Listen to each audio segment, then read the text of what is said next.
This is Jeremy. Welcome to Eighthworld.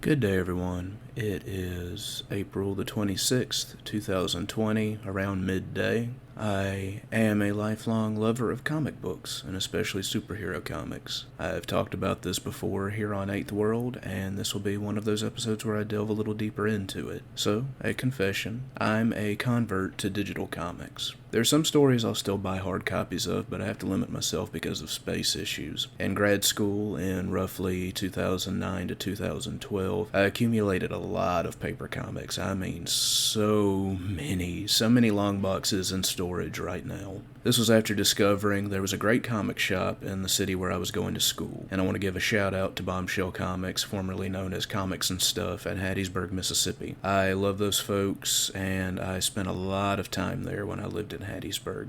Anyway, distance, finances, and space turned me onto digital comics years ago, and DC especially was already there waiting for me. I read recently that DC really spearheaded same-day physical and digital comics releases around 2011 with the advent of the New 52. So as of now, this has been a process a decade in the making for them, and then some. DC this past week actually launched a line of daily weekday comics, one a day, 99 cents each, for 13-page chapters of Batman, Superman, Wonder Woman, Aquaman, and Flash. One a day for the 5 weekdays per week. I think it's a brilliant move. DC has always had strong digital content. A lot of it over the years has been tie-ins to their television series, from their CW offerings like Arrow to an 8th season for Smallville, to a goofy, appropriately campy continuation of Adam West Batman from 1966, and the Linda Carter Wonder Woman from the 70s, etc. But when I was first converting to the way of digital comics, I basically walked right into the publication of a fantastic series by Tom Taylor and Bruno Redondo called Injustice, which was a prequel comic to the video game Injustice: Gods Among Us. When this title was running, it was actually one of DC's strongest books in any format. The setup for the story is, imagine a world where the Joker decides one day he's bored with Batman and decides he wants to get one over on Superman. He manages to drug Superman somehow, who starts hallucinating and accidentally kills Lois Lane, who is also pregnant with his child at the time. Then the Joker also sets off a nuke in Metropolis while Superman is occupied. So, Superman, enraged beyond all reason, shoves his hand clean through the Joker's heart. Very well done, powerful page there. He then starts a crusade to round up and kill all threats to the people of the Earth, and eventually his position as its leader. It's a heavy, tragic story that presents Superman as a fallen, Lucifer-esque character, and I'm thinking more of the Paradise Lost version here, rather than the Vertigo Comics version, which is not so dissimilar when you really get down to it. And now DC is offering some jumping-on points for some of their most popular characters with these new weekly digital chapters. I don't believe more than a loose knowledge of these characters and their histories is necessary to enjoy these new comics. In fact, some of the stories so far are even standalone one-shots. Particularly from what I've seen, the Batman chapter was actually 2 standalone one-shot stories in one. It was pretty good. They've also started a digital comic continuation of Batman the Animated Series, for those of you who, like me, grew up with that being one of your earliest experiences with the character in the universe. It's pretty nice.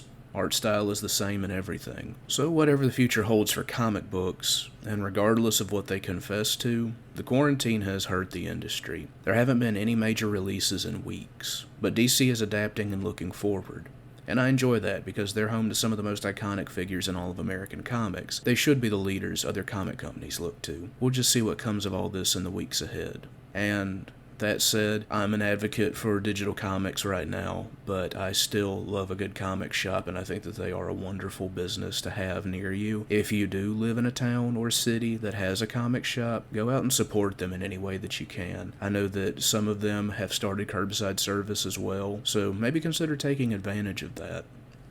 And looking back and forward with DC, there have been a lot of great standalone stories to enjoy if you're curious about that world and its characters. Just looking at the past year and what this year has promised, you had Doomsday Clock last year, a fitting sequel to Watchmen, Deceased, a zombie apocalypse story written by Tom Taylor, whom I mentioned earlier, and coming soon we have the long-awaited Three Jokers story written by Jeff Johns, who in my opinion is probably DC's best writer, certainly DC's most underappreciated writer. He made Green Lantern DC's top-selling character writer for a number of years last decade. He wrote Doomsday Clock, and now he's delivering more quality stories. It's a good time to be a DC fan. And now I know it's easy to fall into a one or the other mindset that you can never truly love Marvel or DC, one or the other, never both. But that's not true. Join me in my love of all superhero universes if you're not there already. And in the future, I think I'll also talk some about those superhero stories that aren't even in Marvel or DC. I purchase and read my digital comics on Comixology for the most part. I've also recently started reading manga on the Shonen Jump app. Where do you get your digital comics? Let me know in the comments below. Eighthworld Podcast is partnered with and sponsored by Misplaced Muse Creative, a wonderful source for bookish gifts, wax goods, and hot beverages. See the episode description for their social media links. Be sure to follow them on social media. Be sure to follow me on social media. And be sure to like this episode and subscribe to see future content. The sky's the limit. There is more coming. Thank you all for listening so far. Have a good couple of weeks.